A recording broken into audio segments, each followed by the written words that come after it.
Ay shit. Good morning mga idol, Pinoy Heavy Haul, welcome back to my channel. Salamat nga pala mga idol sa mga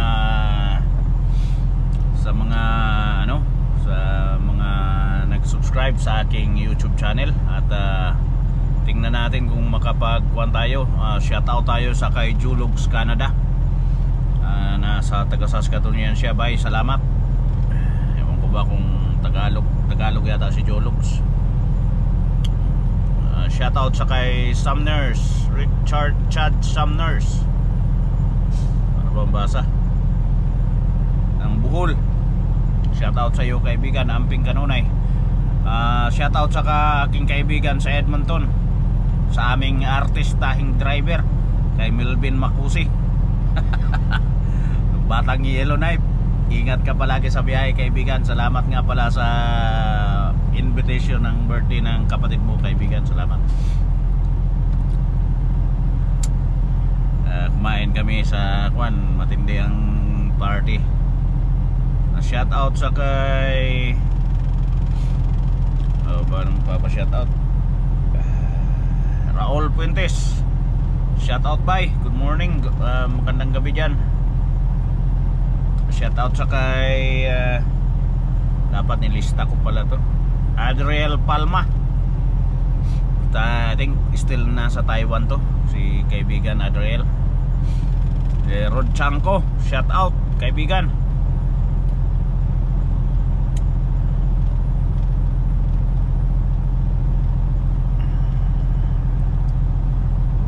Shout out sa kay Apolinario Mabini. Bay, yung trailer ko ba yung rated niya is 65 70 ton.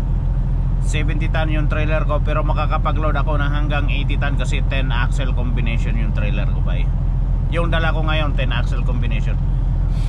Tridem yung nasa likod, may 2 plus 3 plus 2 plus yung truck ko, yan ganyan. Kaya nasa siya, kaya niyang mag-hold ng 80 ton max na load, kasama na yung truck and trailer. Shout out sa kay shout out dito. Saglit lang, basahin natin. Mayigin na lang, hindi ako mabanti kasi merong truck na padating. Ngayon kung nagabante ako, nagkabuhol-buhol kami.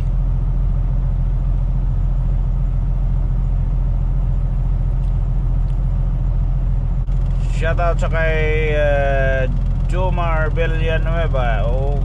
Diyan tayo galing sa kaibigan, sa Manic 5. Shoutout sa kay Nicola Oliveros from Leyte. Thank you sa pag-watch guys ng aking YouTube channel. Manood lang kayo guys. Minsan meron kayong makikitang mga matutunan kung paano mag-secure ng pangarga. Pero iba kasi kung sa atin ang securement sa atin. Pero sa atin, nung kami kasi buhabiyahe sa atin, yung sa lobid, minsan pag malapit ang biyahe wala nang kadi-kadi na kasi walang rules. Pero ngayon yata meron ng rules. Shoutout sa kay Elizer Mapili ng La Union. Salamat kaibigan Elizer Mapili. Kay Elise de la Cruz, New Finland po ang basa dyan. Tama nga siguro, New Finland, hindi Newfoundland. Depende sa accent na gagamitin. Bisaya kasi ako ba. Bisaya ako ba, may halong Ilonggo na may halong Tagalog, kaya bahala na. May halong Waray, may halong Hiligaynon kasi kung saan-saan tayo napapadpad, kaya marami tayong lengguwahe na alam, kaya yung accent natin nagkabuhol-buhol. Kumbaga kuha na siya, hindi na malaman kung anong classic accent ang meron tayo ngayon kasi marami tayong lengguwahe. Kasi biyahero tayo sa Pilipinas, nakakarating tayo ng Samar, Tacloban, Surigao, Cagayan, karating tayo ng Iloilo, Bacolod, Dumaguete, Cebu. Kaya guys, ang lengguwahe ko guys, kuha na kabuhol-buhol. Hindi na malaman kung ano yung accent. Bisaya. Pero originally guys, yung dialect namin merong Ilonggo at saka Bisaya. Kasi yung mama ko taga Cebu, taga Uslob, malapit sa Santander.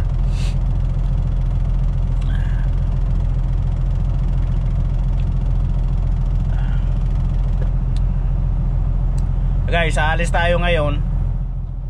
Diyan, marami pang sasakyan na nakaparada dyan. Hindi mo malaman kung saan. Itong isa hindi makalusot kasi may truck, may trailer dyan na nakaparada. Ay may stock din. Pero ito try natin ngayon kasi bahala na si Amado kung ano ba ang posisyon nito. Try natin na bumiyahe. Mag 6-pack break muna tayo. Mga puro sa atin ng ating mga kaibigan na nagbablog. Shoutout sa kay sa mga taga Kelsey Trail, kay parin JC Luway, kay... Guys, matras na siya guys kasi wala, naharangan yung kalsada doon. Paano siya maka ano.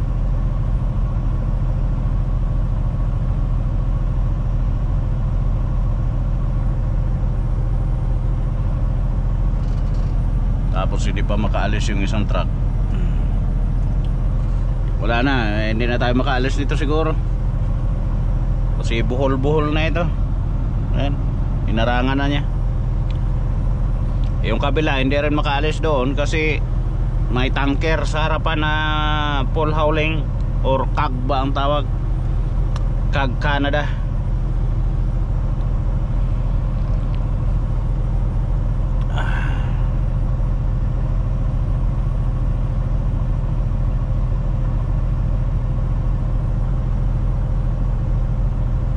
Yan, na-stuck yung isang truck doon.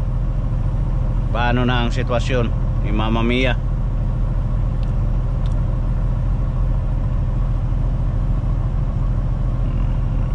Mababanggaan niya yung isang truck kasi nag-slide siya.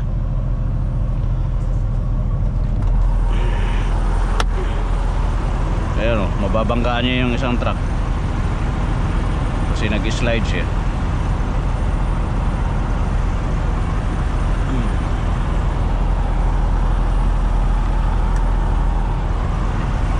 So guys, kikita ninyo.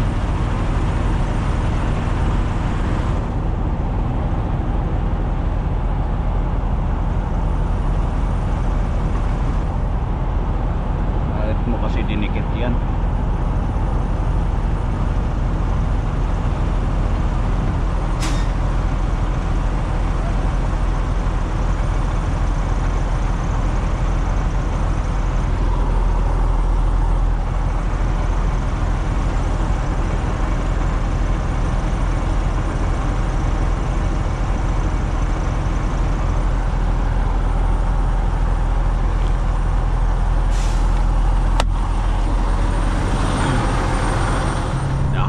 Still icy and nasty. Starts reducing speed now. Nablap kami doon sa pinaradahan na akala namin maganda na eh. Dito pala icy pa rin. That looks not good.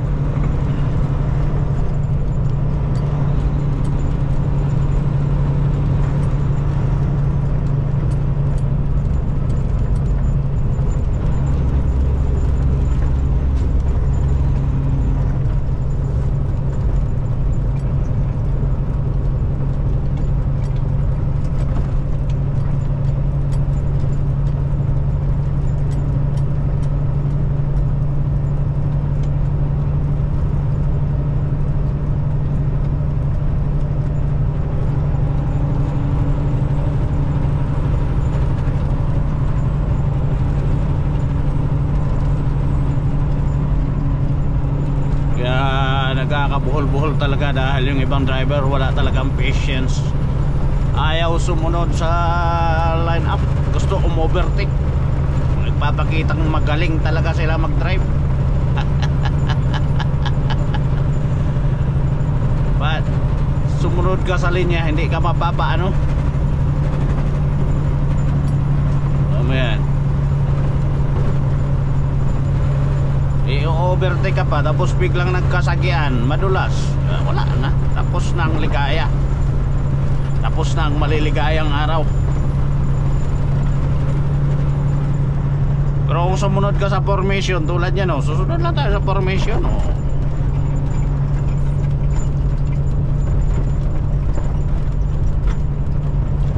Maigi kung hindi IC, ayan, it's fine. O IC ganyan.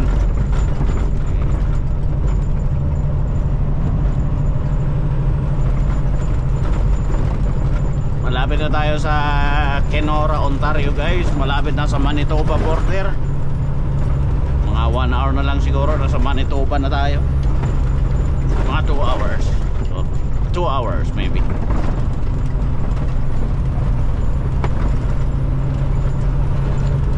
Mo yung buwan, napakaganda, kay gandang pagmasdan, tunay mong larawan talaga.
Nag-decide tayo na mag-park sa Vermilion Bay.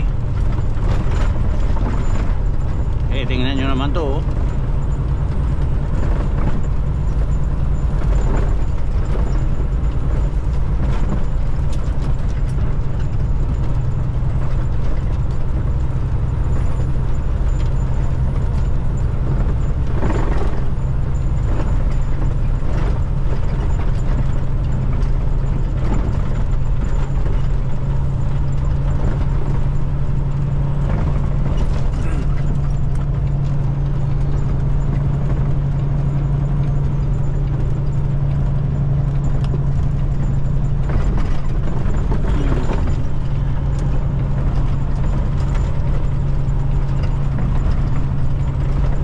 Placer siya, placer din tayo. Baka pa-placer din yung likuran.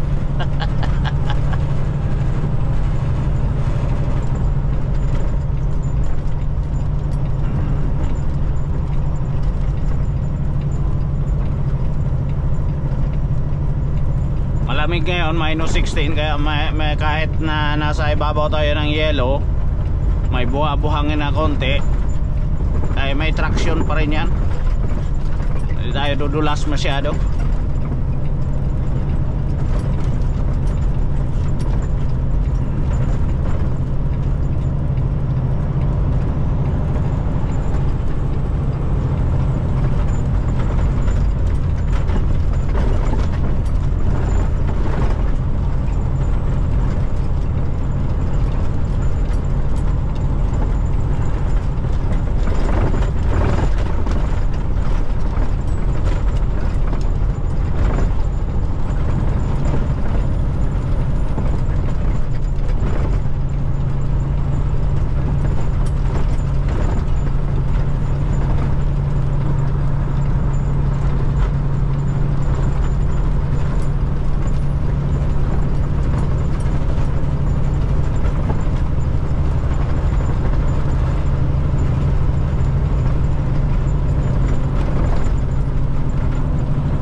Pero okay na dito guys, sanded na.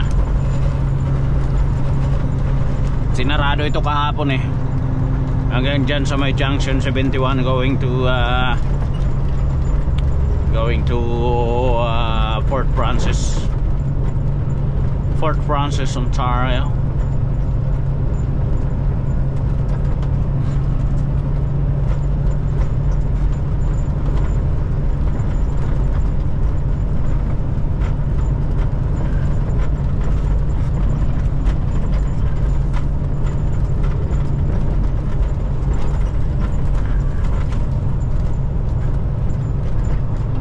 Guys, ang distansya natin, tama lang yung distance natin.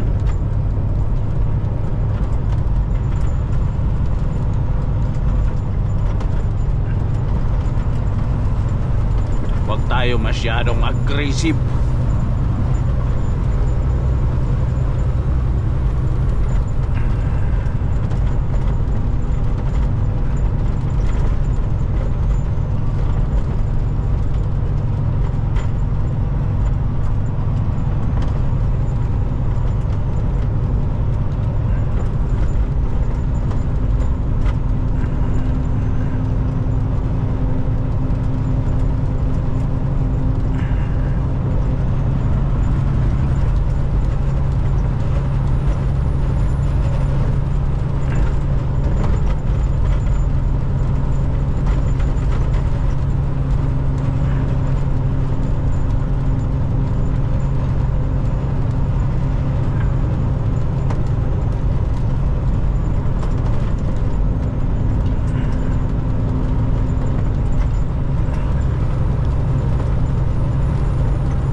Line up yung truck.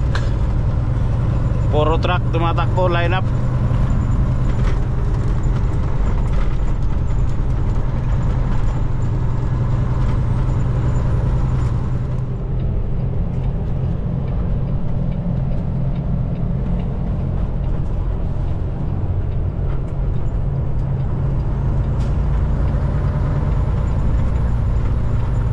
Big loads.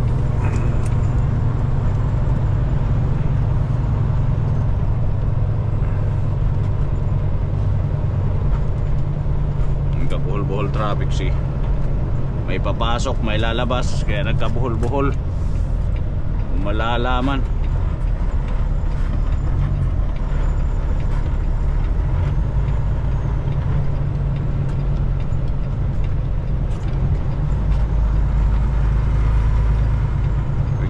We gotta go.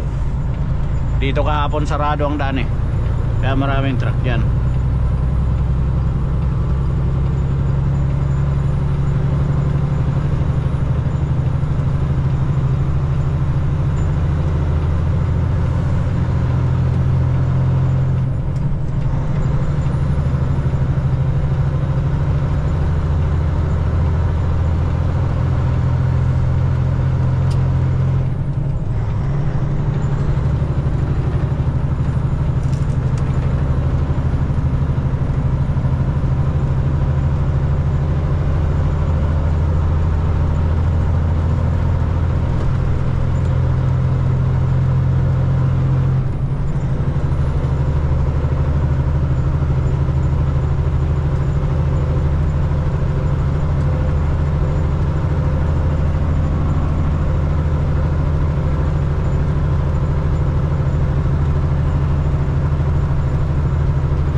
Guys, nasa Ilay, Manitoba na tayo. Maganda ang panahon dito, sunshine. Bumili lang tayo ng kape at saka tinapay dito sa Tim Hortons kasi gutom na. Naista kasi tayo kagabi sa Vermilion Bay, walang makain masyado doon, kaya nag-biscuit lang ako kagabi at saka gatas, palakas ng buto, gatas. Ngayon biyahe na tayo guys. Tapos na tayo magmerienda. Bumili tayo ng chicken soup, chicken noodle soup.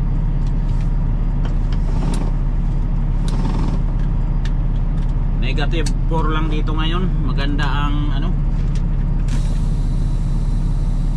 maganda ang panahon. Alam, mainit pa yung kape ko.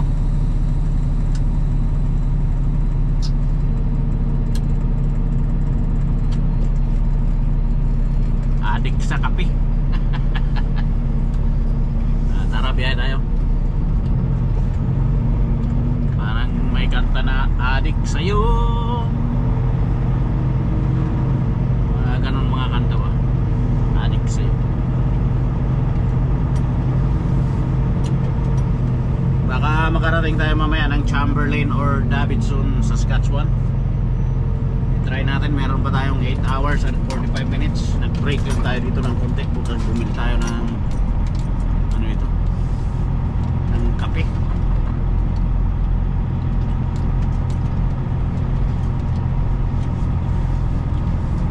We buy coffee in English.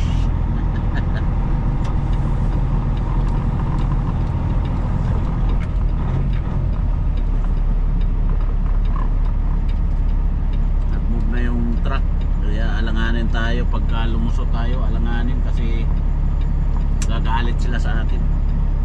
Antayin na lang natin na mawala na yung traffic, congested.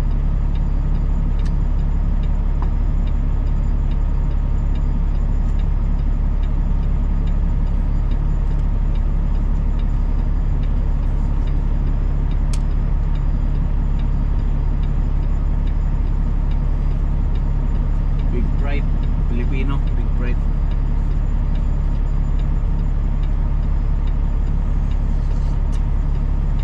Sarap talaga ng kape. Then let's go.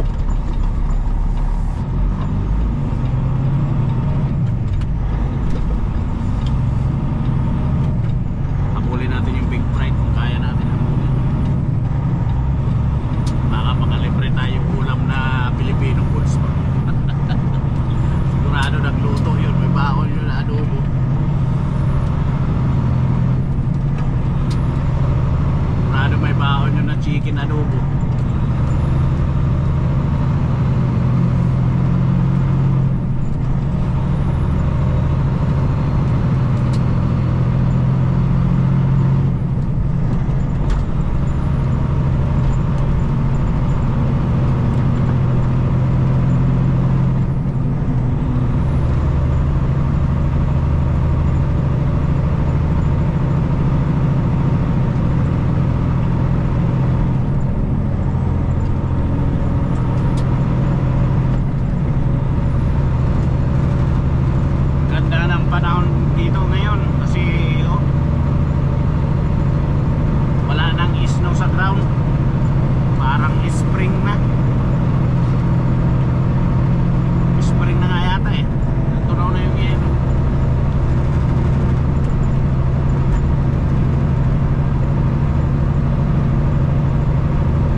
konti.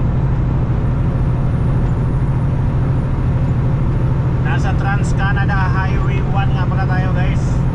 Divided highway ito papuntang Regina hanggang Saskatoon. Divided highway hanggang Calgary. Saan ka man papunta, Saskatoon, Edmonton, ito yung pinaka main highway ng Canada, Trans-Canada.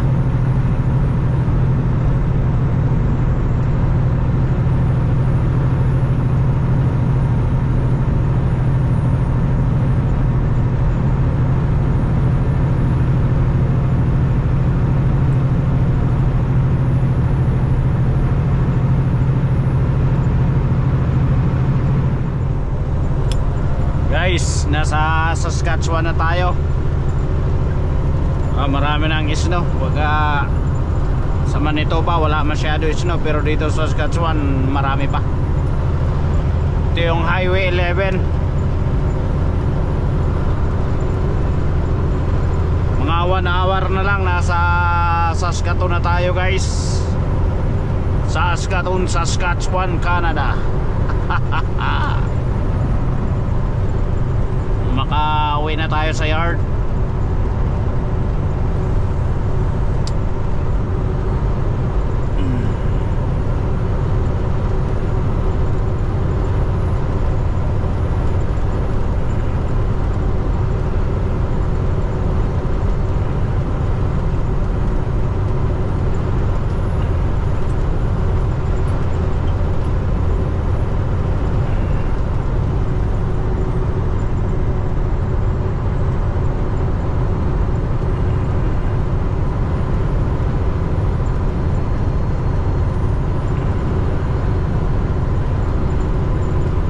Guys, walang katao-tao dito. Malapad ang farm.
What's up mga idol? Pinoy Heavy Haul, nandito na tayo sa yard finally. Marami pa rin white stop. Ayan yung crane, nagkakarga sila ng mga silent air nila Marco papuntang Virginia. Ngayon i-discarga natin tong section. Next load nga pala natin Houston, Texas. Pupunta tayo sa Houston, pipick up tayo ng malaking bucket ng PC 9000. Kaya i-discarga natin ito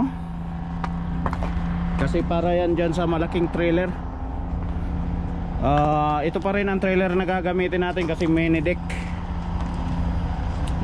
siya. Pagka niludan mo siya ng mabigat at saka mataas, bababa siya ng mga 4 inches from the ground. Kaya maikakarga natin yung mga malalaking pangarga, mga matataas. Pag ito ang gamit mo mini deck, makakarga natin. Kaya ayusin lang natin tong trailer, tapos alis tayo ng Thursday. Pa-welding natin muna yan. Bagong washing, bagong ligo si Pinoy Heavy Haul. Tara, kunin natin forklift. Guys, ang forklift aanuhin muna natin to, gagamitin muna natin to. Baka may problema ito kasi hindi nga nakababa yung blade.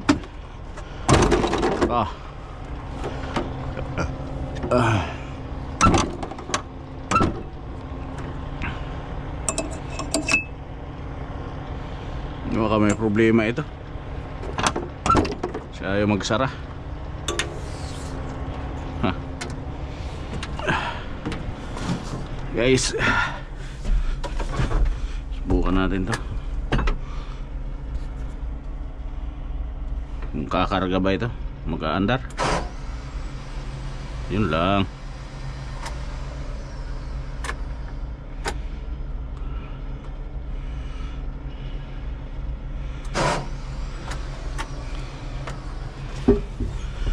Ayaw andar ang forklift.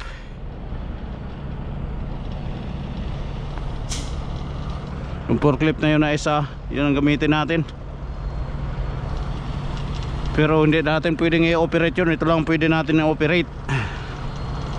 Kaya kausapin natin yung mga nag-ano dyan.